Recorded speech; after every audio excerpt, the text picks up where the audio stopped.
And the third time in the love of Imam Al-Hasan ibn Ali, Sallu ala Muhammad wa ali Muhammad. You guys tired? Long day? يعطيكم العافية. أعوذ بالله من الشيطان الرجيم. بسم الله الرحمن الرحيم. والصلاة والسلام على سيدنا ونبينا وحبيب قلوبنا أبي القاسم المصطفى محمد. اللهم صل على محمد وآل محمد وعلى آل بيته الطيبين الطاهرين. الحمد لله رب العالمين. الحمد لله الذي جعلنا من المتمسكين بولاية سيدي ومولاي علي بن أبي طالب. والحمد لله الذي هدانا لهذا وما كنا لنهتدي لولا أن هدانا الله. بسم الله الرحمن الرحيم. رب اشرح لي صدري ويسر لي أمري واحلل عقدة من لساني يفقهوا قولي. In the name of God, the most beneficent, the most merciful, we ask Allah to send His greatest peace and blessings upon Muhammad wa ali Muhammad. We praise Allah for all the blessings He has given us, and the greatest blessing being that He allowed us to be of the ones who remain steadfast, dedicated, and loyal on the path of our master after the Prophet, the commander of the faithful, the prince of the believers, the protector of the Prophet and his message, Imam Ali ibn Abi Talib alayhi salam. We praise Allah for this blessing and every blessing, for without Allah we would have nothing. Assalamu alaikum, my dear respected brothers and sisters, wa rahmatullahi wa barakatuh. Firstly, it's a pleasure to be with you all. It has been a bit of a while, and I'm glad to see the MYC continue to do these programs, observing social distancing, and having the brothers and sisters be able to come here in person and engage and benefit and learn and share in the blessings. Tonight is a particularly beautiful night in that it's bringing memory to Imam Al-Hasan alayhi salam. And though it is definitely a sad and sorrowful occasion as we commemorate the istishhad of the Imam, but it is a night in which we're coming together to remember an Imam whom we often forget.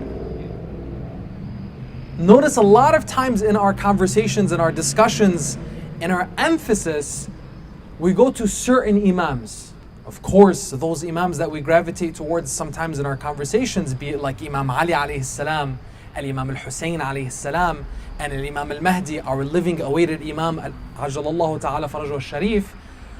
There's a significance to each one of those Imams and why we naturally gravitate towards them. Al-Hussein alayhi salam, of course, being the one whom the Prophet ﷺ referred to as the ship of salvation. He is like the Ark of Noah. He is that ship of salvation and that light of guidance. Imam Ali alayhi salam being the one whom the Prophet ﷺ described as, I am the city of knowledge and Ali is its gate. Whoever wishes to enter the city must enter through its gate. Imam Al-Hasan and the rest of our Imams, let's try tonight to make a paradigm shift in our minds, in our lives, in our relationship with those Imams. Even if it's for the next 20 minutes or so, consider this shift in the way you look at the Imams, even if this is a subconscious view that you have or something that you're not doing intentionally. Because overwhelmingly we know sometimes we remember some Imams more than others. When it comes to Imam Al-Hasan, I want you to take this with you, and inshallah this will be a blessing in all of our lives. And this is the following. Whenever you think about Imam Al-Hussein and his sacrifice on the day of Ashura, I want you to think of Imam Al-Hasan being the one that without him, Ashura would not exist. Karbala and its experience and its sacrifice could not exist. Al-Imam Al-Hasan was a necessary condition strategically for the movement of Imam Al-Hussein alayhi salam in Karbala. In 1950, about 70 years ago, actually exactly 70 years ago, there was an elderly scholar in the city of Kadhimiya, Iraq. Kadhimiya, a suburb of Baghdad, the capital of Iraq. Who here is from Iraq? Or your families are from Iraq? Who here has visited Iraq, let's say on a ziyarah? Right? Inshallah, all of you have the ability to go on ziyarah in Iraq, where more than half of our Imams are buried. Beautiful, beautiful country in which one is connected directly through your spiritual heritage is in this country called Iraq. Many of our scholars are from this place. Kazimiya, this scholar who's from this place, his house was lit on fire, set ablaze. 1950. Elderly man. He's not a young guy, right? His house is going in the flames. What would you do if you saw your house on fire? What would be your first reaction? What would be the first thing that you run back into the house to get?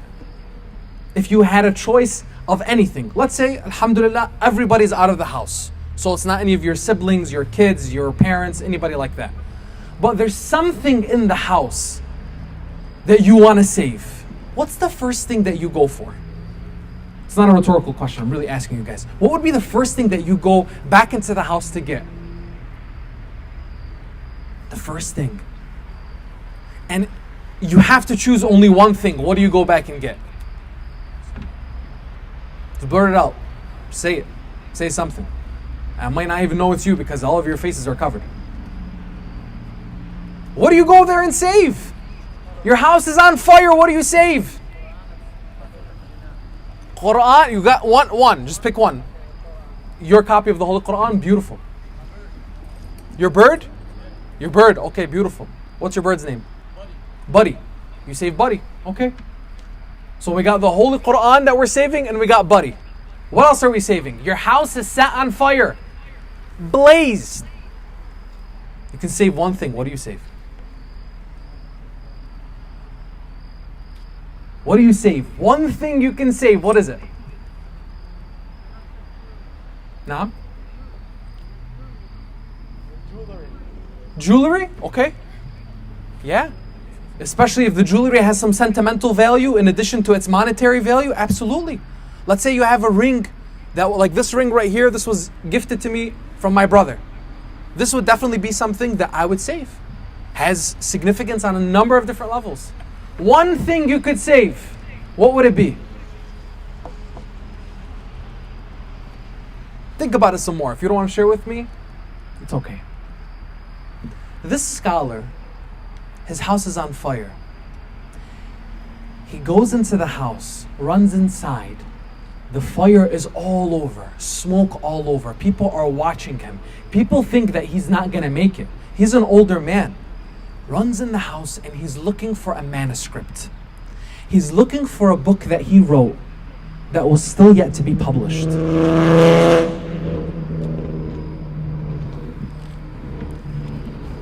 This book right here is the book that he saved. This book right here is what he risked his life, what he committed his life to write, and what he risked his life to save. This book right here, which was actually published after he passed away. He didn't actually see the book published, but he saved it. He saved the manuscript.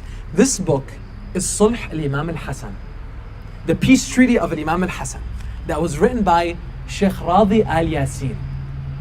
I want you guys to write this down or put a note in your phone.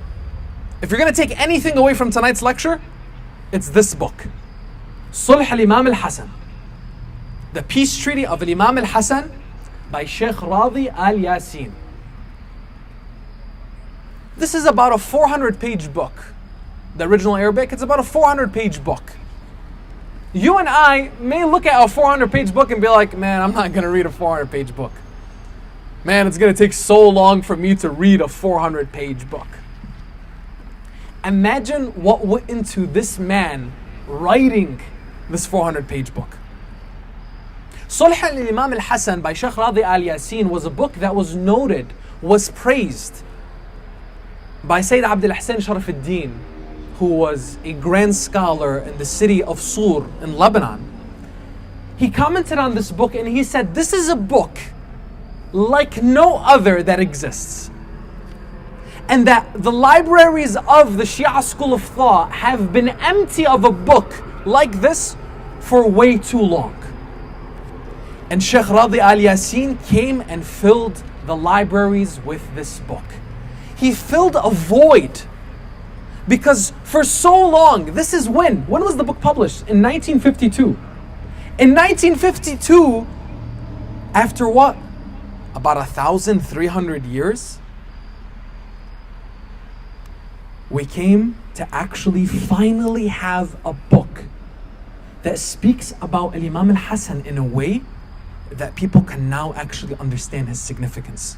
This, by the way, is not a kind of sad thing. I don't want you to look at it as negatively, like, wow, it took us that long to write a book about Imam al-Hasan alayhi salam. No, I want you to look at it as such a positive thing. Let me tell you how. Imam al-Hasan alayhi salam is still so current and relevant to you and I that finally we have a book only about 50 or 70 years ago now, that now we can understand his strategic role in being that condition for the movement of Imam al-Hussein alayhi salam. Unfortunately, many of us, when we look at Imam al-Hussein and our connection to Ashura, which inshallah we're still in that spirit of commemoration, hopefully, even if it's bits and pieces. The connection to Imam al-Hussein alayhi salam that we have, the connection to Ashura, the connection to Karbala, I want you from today moving forward, Imam al-Hasan alayhi salam is the condition of that connection. Tonight we're going to get glimpses of this book. And what I want each and every one of us to do, and if you just walked in, I want you to write down this book, Sulh al-Imam al-Hasan, the Peace Treaty of Imam al-Hasan by Al-Shaykh Radi al-Yasin. And if you still missed it, I want you to come up to me after the presentation and ask me for it. Why? Because alhamdulillah, we did some digging for this, but we found an English version. So, no excuse. Even though the translation may be a little dense, still good. Still somewhere to start.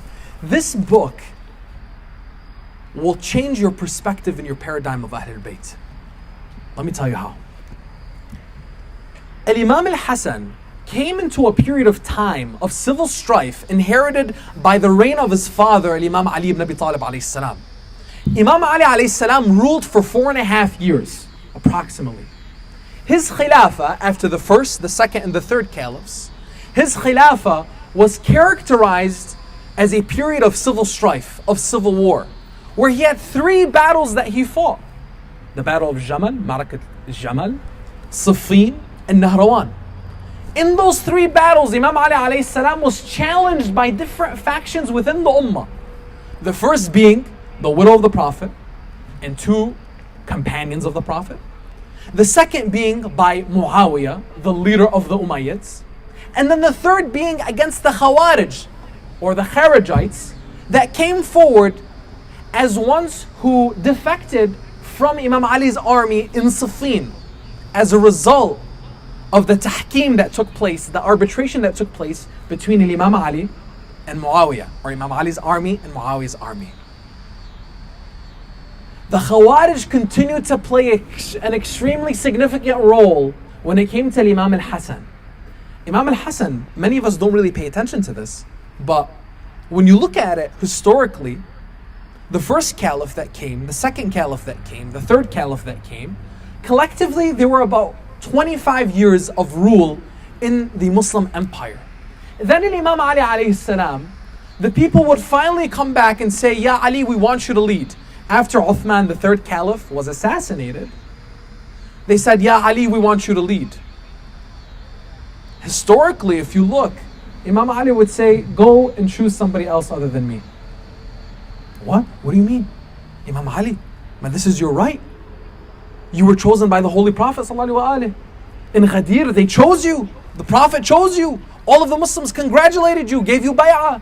That was 25 years ago. Now you're telling us, as the Muslims, to go and choose somebody else? He said, yes. I am better for you as counsel than I am as chief. Go and seek someone else. But they wouldn't let go. They continued to emphasize, Ya Ali, we want no one but you. Okay, no problem.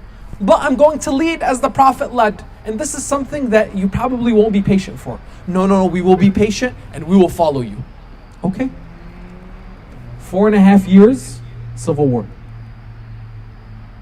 All from different factions. In fact, 2 of the individuals that came and gave bay'ah to Imam Ali alayhi salam, wanting him to be the one that would lead, would be Talha and Zubayr, who would lead the civil war against Imam Ali alayhi salam, launch the campaign from Basra against Imam Ali alayhi salam in the first year of his, or the first part of his caliphate. Now, so for 4.5 years, this took place. Imam Ali alayhi salam was doing what? Setting the standard of just governance, that even within the ummah, when you have disagreements, even when you have strife, even when you have Muslims fighting each other, I'm going to show you how to handle it. I'm going to show you how to deal with it. Because everyone has rights. And everyone must be regarded. And everyone must be respected. You can't trample upon the rights of others and just say, because he's fighting me, or because he launched a campaign against me, or because they're speaking ill of me, that means I'm going to disregard them completely. Absolutely not. This was Ali ibn Abi Talib, Amir al-Mu'mineen. His son, Imam al-Hasan, when Imam Ali passed away, Imam al-Hasan became the active Imam and the Khalifa, the head of state. Imam al-Hasan alayhi salam would actually rule for about 7 months until Muawiyah and his forces challenged him in war, which Imam al-Hasan alayhi salam continued for. But because the situation was so dire, a peace treaty would result. Now imagine this. Muawiyah wanted to pull a fast one on Imam al-Hasan, and wanted, while the armies were set up and about to fight one another, Muawiyah would suggest to Imam al-Hasan, let us save the blood of the Muslims. I don't want to see bloodshed. Let's come to some type of agreement. Thinking Imam al-Hasan would disregard him, object and say, no, we're going to war. Because he knew who Imam Hasan was. Mind you, and always try to do this, whenever we're looking at history, make sure you're looking at history within context. And make sure that your people in history are within that context. So for example, when we look at Imam Ali alayhi salam, we often look at his period of rule, whether it be the 4.5 years or the Imam, as the Imam the 25 years prior. We look at him without thinking about Imam al-Hasan, Imam al-Hussein. What were they doing? During the 4.5 years that Imam Ali alayhi salam was the Khalifa, you actually had Imam al-Hasan and Imam al-Hussein at the forefront of those battles. They were fighting in those wars. They were defending the ummah against those who were trying to create strife with the Imam. So keep that in mind. Imam al-Hasan alayhi salam inherited all of that. So he goes forward to fight against Muawiyah. Muawiyah comes forward. He wants to pull a fast one on Imam al-Hasan and say, let us have a peace treaty, thinking Imam al-Hasan is going to object and say, no peace, we're going to war. Because he knew that Imam al-Hasan was courageous, was brave, was just like his father Imam Ali. And then Muawiyah didn't want to fight another war against the son of Imam Ali alayhi salam and lose. Or have a result where it doesn't have him be one that's in power. Mind you, Muawiyah has been struggling, or not struggling, but working for this position of power that he's had his eyes on for decades. Decades. The Umayyads, led by Muawiyah, didn't just come out of anywhere. They didn't just come out of nowhere. Muawiyah was appointed by the second Khalifa. So this was what? Only about 2.5, 3 years after the death of the Prophet, Muawiyah would actually come into governance. And he would be appointed as governor of one of the most important governance or provinces in the Muslim Empire, Syria. So imagine this.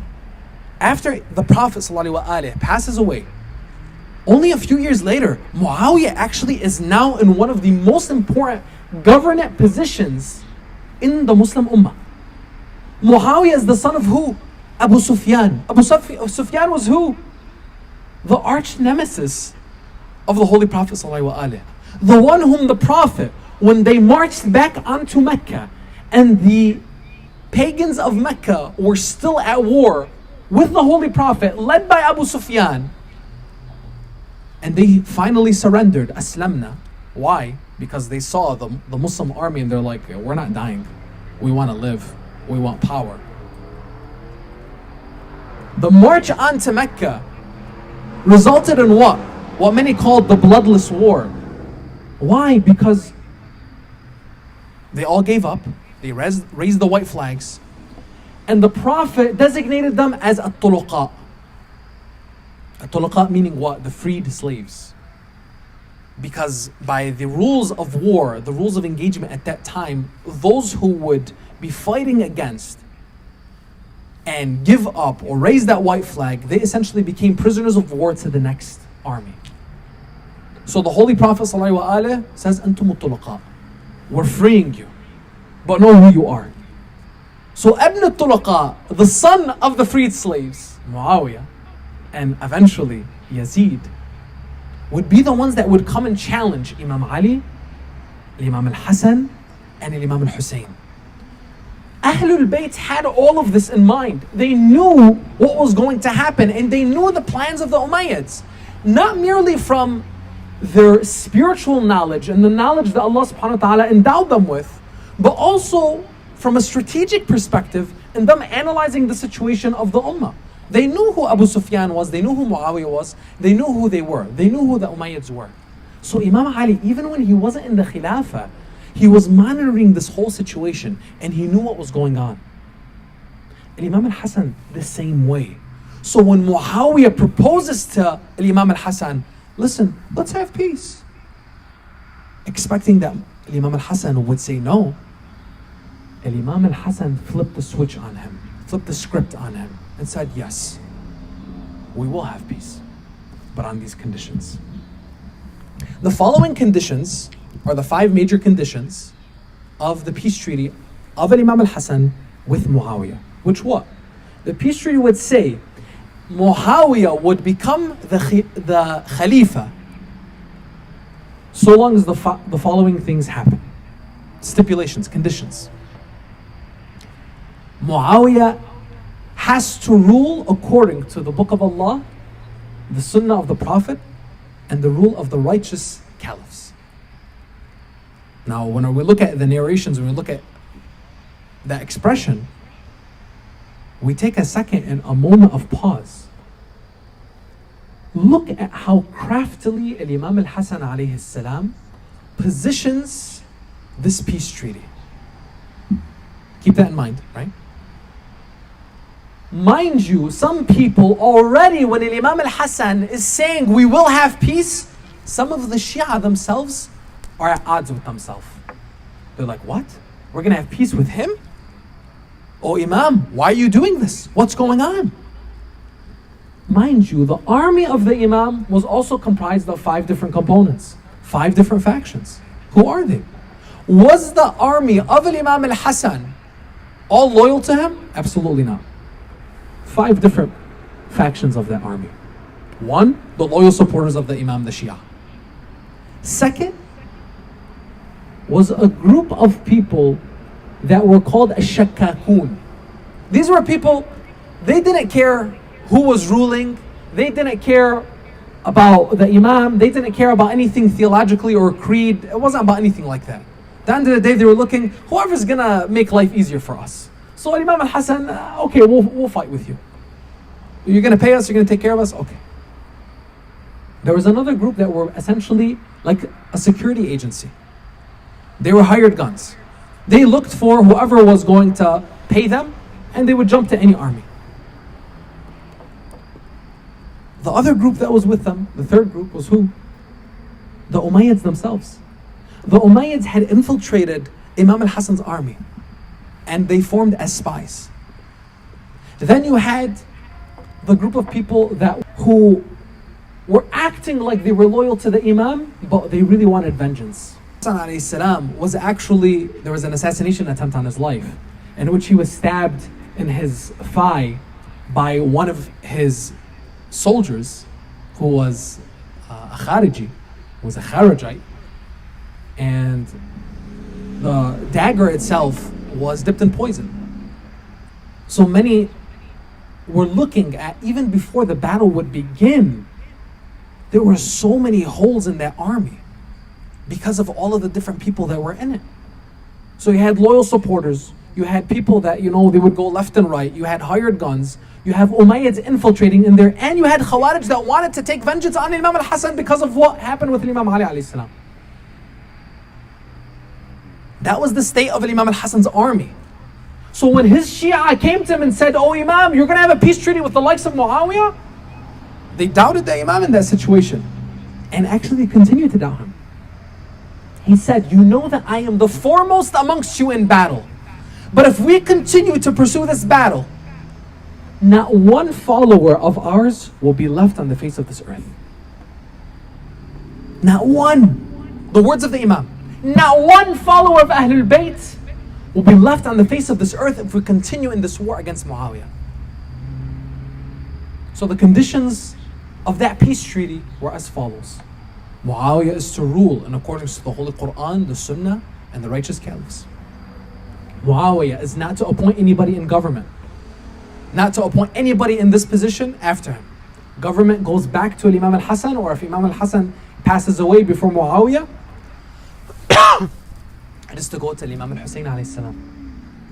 The cursing of Imam Ali ibn Abi Talib alayhi salam, mind you, if you didn't know this, historically, during the rule of Imam Ali alayhi salam, people used to curse the Imam in Friday prayer and even in their qunut. Can you imagine that? This was the situation of the Umayyads, what Muawiyah was trying to do. Some people, when they received the news in Syria, in Sham, in Damascus, when they heard the news that Imam Ali alayhi salam was killed, they say, "Oh, how was he killed?" He said, "He was killed in Kufa." Where in Kufa? Masjid Kufa. Really, what was he doing there? He was praying. Really? He was leading prayer. Wait a second, you're telling me Ali, the guy that we curse all the time, he was killed in his prayer? Yeah. Really? He prays? Imagine the propaganda machine that was existent at that time, that it convinced certain people that were Muslims that Ali ibn Abi Talib doesn't even pray, that they were shocked by the idea that Imam Ali alayhi salam prayed, and that he was killed in his prayer. That's what Imam al-Hasan alayhi salam was fighting against. So he had this peace treaty. That was the third condition. The fourth condition was that all of the monies and the properties of those who were shuhada, the martyrs, the families of the martyrs, of the battles that Imam Ali alayhi salam fought, all of those would be returned to the people. The rights of the people would be returned. Certain monies from the treasury would be protected. And then finally, everyone in the ummah must be protected from persecution, especially the followers of Ali ibn Abi Talib. Those were the 5 conditions. Muawiyah says, "Sure, let's do it." The failing army of Imam al-Hasan that had those 5 different factions that made up that army that we just described turned from a failing army into a publicly recognized political opposition against this new force that was bound to rule. Now, Imam al-Hasan positioned the Shia to be protected instead of being ones that will be killed and their memory annihilated. Until the sacrifice of Imam al-Hussein alayhi salam would come, and then even after that, the strategic move of Imam al-Hasan alayhi salam would continue to protect the Shia. Let's see how. And inshallah we'll end with this because the time of prayer is upon us. Imam al-Hasan alayhi salam, look at those conditions that he set for Muawiyah to rule. Even though, just so you know, Muawiyah, when he came to rule, the first place that he marched onto was which city? Which city was the first city that Muawiyah marched onto after the peace treaty took place and after he became the new Khalifa, the new Caliph? Which was the first city, just take a wild guess, that he went to? Naam? Ahsant. Kufa. The stronghold of Tashayyu. The stronghold of Imam Ali alayhi salam, of the followers of Imam Ali. But that would change, by the way. Kufa would change. Not because Kufa was disloyal. Don't let people convince you of that. Kufa was always loyal. But with the Umayyads, the makeup of the city would change over years. Why? Muawiyah would rule for 18 years. You think he let Kufa alone until the time of Imam al-Hussein alayhi salam? No, absolutely not. For 18 years, Muawiyah would rule as the Khalifa of the Muslim Empire. The first place he marched onto was Kufa. He walked into Kufa and he said, gathering all of the people, as his keynote speech, his public address, his inauguration, if you will. He said, I want you all to know that I did not come to rule. I did not come to lead all of you into prayer, into Hajj, into Zakat, into Hajj, Umrah, all of these spiritual rituals. I didn't come for that. I came to rule over you and practice my dominion over you.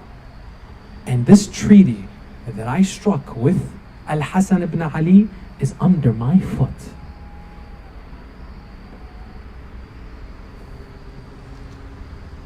"18 years would pass. Imam al-Hussein alayhi salam would become what?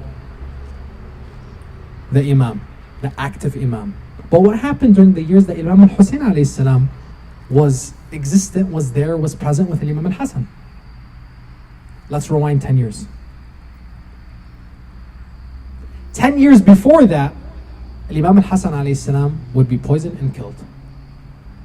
That 8-year period that Imam al-Hasan alayhi salam was there as the active Imam, the Shia would constantly come to him and he would say, no, we're not changing. He's like, but look, they're not following any part of the treaty. He's like, we're following it. When Imam al-Hasan would pass away and Imam al-Hussein alayhi salam would become the active Imam, the Shia would come towards him and they would say, oh Imam, let us rise against Muawiyah, let us take back Iraq, let us take back what is ours, let us establish truth and justice, let us mobilize, let us revolt, let's lead this, let's go. Imam al-Hussein alayhi salam says, so long as Muawiyah is alive, sheathe your swords. Sheathe your swords. I am on the same path as my brother Al-Hasan. Sheathe your swords. When Muawiyah died, before his death, he appointed his son Yazid. That was the last condition that was violated of the 5-condition treaty. Remember, Al-Imam al-Hasan, in his strategic genius, was he created this treaty so that every proof, not just theological, not just religious, but political and sociological, would now be on the burden of the Umayyads, whom violated every single condition that was publicly recognized by the entire Ummah. Those on the sides of the Umayyads and those against them. Muawiyah came to lead. He led for 18 years and then finally he violated the last condition. He continued to violate every condition and violated the last condition by appointing Yazid, his son, as the next Khalifa. Now Imam al-Hussein, in his movement against Yazid and refusing to pay allegiance to Yazid, was not merely in his position as the rightful Imam, but in his position politically within the community that he lived in, the society that he lived in, that abided by social contract. Look at the genius of Imam al-Hasan. Any which way you looked at Al-Hussein and his movement that reawakened the Ummah for years and decades and centuries was what? Regardless of religion or theology, this was a social contract. This was publicly recognized. Everyone had to abide by it. No excuses. Don't bring theology even into this. This is human to human, coming to agreement with one another. They violated every condition, violated every right. Al-Hussein in his movement was not just as the Imam, but was as a citizen of that community, of that nation, that had rights and everyone recognized it. So that Al-Imam al-Hussein in his movement, the way it wasn't just Ibn Rasulullah, but it was the most righteous amongst them by their choice. Look at that strategic genius of Imam al-Hasan. Brothers and sisters, read this book. Sheikh Radi Al-Yasin, what I said is just like snippets from this book of his work. This man dedicated his life and risked his life to save this book that was in that fire in his house in 1950. Our scholars refer to this book as one of a kind. This man risked his life to save it. He didn't even see it published in his lifetime.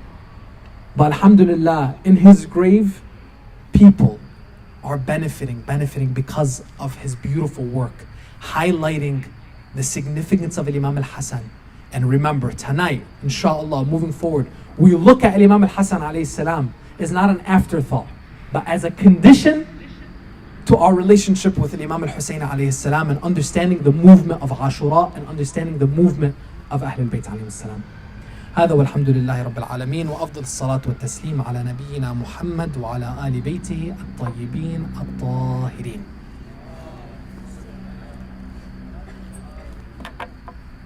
And let us, brothers and sisters, for the blessings of this gathering, for all of the souls of the individuals that made this majlis possible, and for all of your deceased ones, let us recite another loud salawat ala Muhammad wa ali Muhammad, and after Surah Al-Fatiha. Salawat. Bismillah.